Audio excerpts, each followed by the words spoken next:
So hello everyone, welcome to today's video. तो आज के वीडियो में हम लोग देखेंगे कि अभी कुछ देर पहले ही कुछ घंटों पहले ही महिंद्रा एंड महिंद्रा जो है अपना क्वार्टर फोर का रिज़ल्ट को अनाउंस किया है। तो अभी उसको एनालाइज करेंगे कि कैसा उसका परफॉर्मेंस है क्वार्टर थ्री के अकॉर्डिंग। अभी क्वार्टर फोर में क्या क्या चेंजेस आया है, क्या ग्रोथ आया है, क्या डी ग्रोथ आया है, कहाँ कहाँ प्रॉब्लम है कंपनी के अंदर, या फिर अभी जो नया इसका रिज़ल्ट आया है उसके अंदर क्या है। फिर हम लोग इसे पीयर्स से कंपैरिजन करेंगे कि इसके साथ में जो जो कंपनीज़ है इसके का मतलब इसके कॉम्पिटिटिव में जो कंपनी है, मारुति, टाटा, फोर्स, hyundai, ये लोग के से कंपेयर करेंगे कि उसके मुकाबले ये कैसा परफॉर्म कर रहा है जो अभी इसका रिज़ल्ट आया है। तो कुछ देर पहले ही इसका रिज़ल्ट अनाउंस हुआ है, बहुत ज़्यादा इसका वेट था इसके रिज़ल्ट आने का कि कैसा इसका रिज़ल्ट आने वाला है, क्योंकि ये पास्ट ऑफ द टाइम ये जो कंपनी है ये ग्रोथ ही करते आया है। मतलब कि कभी डी ग्रोथ का तो मौका नहीं दिया है, मतलब अभी तक में जो भी इसका 3 से 4 साल में है डायरेक्ट ग्रोथ पे ग्रोथ आते गया है। तो वो हम लोग एक छोटा सा प्रेजेंटेशन बनाए हैं जिससे कि आपको सिंपल में समझ में आ जाए कि कंपनी कैसा परफॉर्मेंस किया है, कैसा ग्रोथ आया है, क्या आया है। जो अभी क्वार्टर फोर के अंदर जो आया है वो आपको सिंपल में समझ में आ जाए, तो वो बनाया हुआ है, वो आप एक बार देखिए।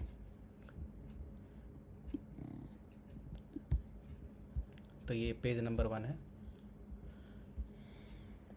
तो यहाँ देखेंगे कि क्वार्टर थ्री था इससे एक क्वार्टर पहले, वहाँ पे टोटल सेल्स जो था कंपनी का वो 52,000 करोड़ के अराउंड था और प्रॉफिट वहाँ 5,000 के अराउंड था। तो यहाँ मार्जिन वही 10% का था। लेकिन अभी क्या हुआ है कि सेल्स जो आया है क्वार्टर फोर में वो 55,000 के अराउंड आया है और प्रॉफिट 52,000 के अराउंड आया है। तो यहाँ पे क्या हुआ है कि प्रॉफिट तो बढ़ा है, 5.6% से प्रॉफिट इसका बढ़ गया है कंपनी का। और ये 4.7% के हिसाब से प्रॉफिट बढ़ा है। रेवेन्यू बढ़ा है इसका 5.5% से। और ये इसका है टोटल सेल्स में जितना इंक्रीजमेंट आया है वो है 2,882 करोड़ और प्रॉफिट जितना बढ़ा है वो है 238 करोड़। तो प्रॉफिट तो बढ़ा है नो डाउट और इसका सेल्स भी बढ़ा है, लेकिन प्रॉब्लम क्या है यहाँ पे, अभी छोटा सा प्रॉब्लम इसमें है कि ये जो मार्जिन है वो मार्जिन कम हो गया है। पहले मार्जिन अराउंड था इसका 9.8, अभी मार्जिन हो चुका है 9.1 के अराउंड, यानी 9% तक अभी मार्जिन चला गया है, पहले 9.8 था। तो कंपनी किस चीज़ में इतना ज़्यादा खर्च हो रहा है, तो कंपनी एक्सपेंस कर रहा है, कैपेक्स कर रहा है बिजनेस के अंदर, जिसके कारण कि एक्सपेंस बढ़ रहा है कंपनी का। तो वो है, लेकिन कंपनी अभी प्रॉफिट किया है, ये चीज़ तो नो डाउट प्रॉफिट किया है। इसके कंपैरिजन में जो जो कंपनी है उसको भी हम लोग एक बार चेक करेंगे कि क्या उसका पोजीशन है। तो वो एक एक करके हम लोग देखते हैं, क्योंकि अभी हम लोग एनालाइज करें कंपनी का सेल क्या है और अभी देखेंगे कि आगे चल के क्या हो रहा है इसके कंपनी का बाकी सब कंपैरिजन के पीयर्स में क्या हो रहा है। तो इस कंपनी का जो जो कंपटीटर है उससे एक बार हम लोग इसको चेक करते हैं कि कैसा ये परफॉर्मेंस कर रहा है अपने कॉम्पिटिटर्स के मुकाबले। तो मारुति सुजुकी जो कि सेम टाइप का बिजनेस रन करता है, उसका एक बार हम लोग देखते हैं कि इस बार का क्वार्टर में क्या रिजल्ट आया था। तो मारुति का हम लोग देख रहे हैं, तो मारुति का जब हम लोग देखेंगे तो कुछ यहाँ पता चलेगा। एक मिनट ये देखिए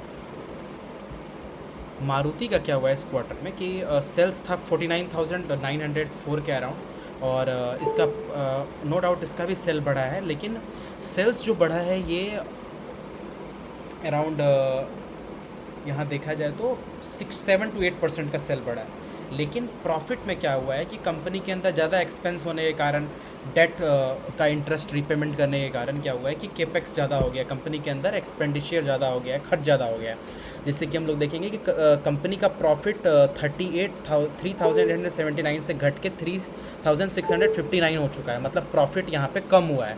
अब कंपनी का जो प्रॉफिट यहाँ पे कम हो गया है, ये कंपनी में अभी जो कुछ दिन से चल रहा है जीडीपी में भी प्रॉब्लम आ रहा है, जिसके कारण कि जो व्हीकल इंडस्ट्री है वो थोड़ा स्लो डाउन हो रहा है। लेकिन मारुति सुजुकी तो अभी डिग्रोथ किया है 15% के अराउंड, लेकिन वहीं पे देखा जाए तो अभी महिंद्रा जो है वो डिग्रोथ नहीं, वो उल्टा ग्रोथ ही किया है।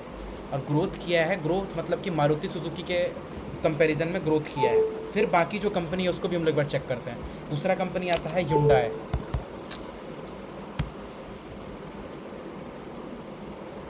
तो hyundai का जैसे देखते हैं कि इसका क्वार्टर फोर का रिजल्ट आया भी है कि नहीं, पहले वो हम लोग चेक कर लेते हैं एक बार।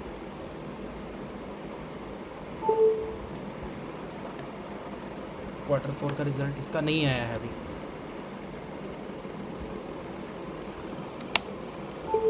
अब आ जाता है फोर्स मोटर। इसका कुछ दिन पहले ही इसका रिज़ल्ट अनाउंस हुआ है फोर्स मोटर का, और इसका जो हम लोग रिज़ल्ट देखेंगे तो रिज़ल्ट क्या आया है कंपनी का, ये एक बार चेक कर लेते हैं। कंपनी का जो रिज़ल्ट आया है, कंपनी सेल्स तो नो डाउट इसका भी बढ़ा है ऑपरेटिंग प्रॉफिट जो है वो भी बढ़ा है, लेकिन कंपनी इससे पहले वाले क्वार्टर में अदर इनकम था कंपनी के अंदर, जो ये अभी अदर इनकम नहीं है, कुछ एसेट बेचा गया होगा या फिर लाइबिलिटी लिया गया होगा कंपनी के द्वारा, तो उसके कारण प्रॉफिट अभी 406 करोड़ से घट के 280 करोड़ तक आ गया है। मतलब अभी नो डाउट जितना भी व्हीकल सेक्टर में जितना भी कंपनीज़ है वो अभी डी ग्रोथ कर रहा है, लेकिन वहीं पे देखा जाए तो महिंद्रा जो है वो ग्रोथ पे ग्रोथ किए जा रहा है। कंपनी ऐसे सिचुएशन में टिके रहना कि कंपनी जितना का प्रॉफिट कर रहा है उसको कम ना होने दे या फिर उस प्रॉफिट पे टिके रहे, यही बहुत बड़ा बात होता है। इसमें कि महिंद्रा अभी अपना जितना भी जो इसका ऑलरेडी जितना प्रॉफिट हुआ था उससे ही बेहतर परफॉर्म किया। इसका रीज़न क्या है? मैं जिस सिटी में रहता हूँ, मेरे फ्रेंड जिस सिटी में रहते हैं, वहाँ पे जितना भी महिंद्रा का शोरूम है, अगर आप जाके वहाँ पता करेंगे तो नई नई जो भी इसकी गाड़ी रिलीज़ हो रही है, XUV 7XO आ रही है, नई नई वेरिएंट में गाड़ी सब आ रही है, जब आप इसके बारे में पता कीजिएगा तो अभी ये सब गाड़ी पे एक साल 1.5 साल का वेटिंग पीरियड लगा हुआ है। वेटिंग पीरियड क्यों लगा हुआ है? कि कंपनी इतना इनोवेटिव तरीके से अपना प्रोडक्ट को रिलीज़ कर रहा है जिससे कि लोग ख़रीदने के लिए पहले से ही लाइन लगाया हुआ है। साल का भी टाइम पीरियड जहाँ पे आ रहा है वहाँ पे भी आदमी सब बुकिंग करके बैठा हुआ है। कंपनी को व्हीकल बनाने में अभी प्रॉब्लम आ रहा है, इतना ज़्यादा डिमांड है इस कंपनी का। चूँकि कंपनी अभी इतना 2 या 3 लाख करोड़ की कंपनी, एक साल पहले 2.5 लाख करोड़ का कंपनी था, अब 5.6 लाख करोड़ का कंपनी बन गया।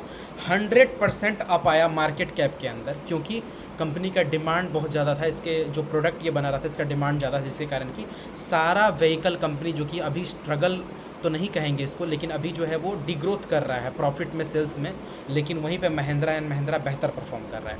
फिर वही उसी चीज़ पे हम लोग दोबारा से वापस आते हैं कि क्या इसके ऊपर व्यू क्या बन रहा है हम लोग का। तो अभी हम लोग ये देखें क्वार्टर ऑन क्वार्टर ऐसा था इस कंपनी का। फिर हम लोग देखिए ईयर ऑन ईयर भी चेक कर लिए कि क्या था, कितना ज़्यादा का अंतर आ गया। मतलब 40% 48% ग्रोथ प्रॉफिट में अंतर आया है। तो ये सब चीज़ देखने के बाद एक चीज़ तो समझ में आता है कि कंपनी जो है वो अपने पीयर्स में सबसे बेहतर है। मतलब व्हीकल में जितना भी कंपनी का रिजल्ट आ चुका है, मारुति, टाटा, ये सबसे काफ़ी बेहतर है। इसको जो मतलब इसके कंपैरिजन में जो आ रहा है वो मारुति है, मारुति जिसके जैसा परफॉर्म कर रहा है, लेकिन स्टिल ये मारुति से भी बेहतर परफॉर्म कर रहा है। तो नो डाउट ये ऑटोमोबाइल में जितना भी अभी व्हीकल सेक्टर में जो है ये सबसे बेहतर परफॉर्मेंस कर रहा है महिंद्रा जो है।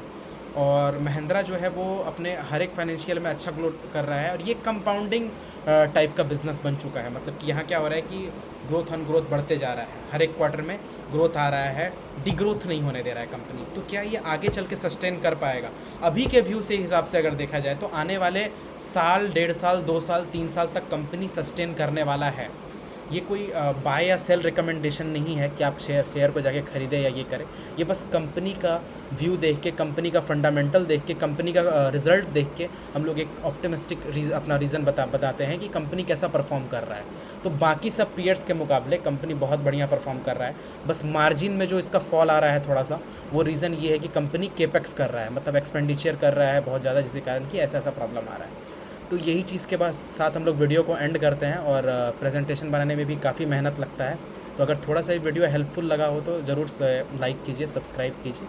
आगे और भी कंपनी के ऊपर हम लोग रिजल्ट लाएंगे, अपना नया मतलब प्रेजेंटेशन करेंगे। और आप कमेंट में बताइए अगला कौन सा कंपनी है जिस पे आप चाहते हैं कि हम लोग अपना व्यू दें। Thank you everyone, good night.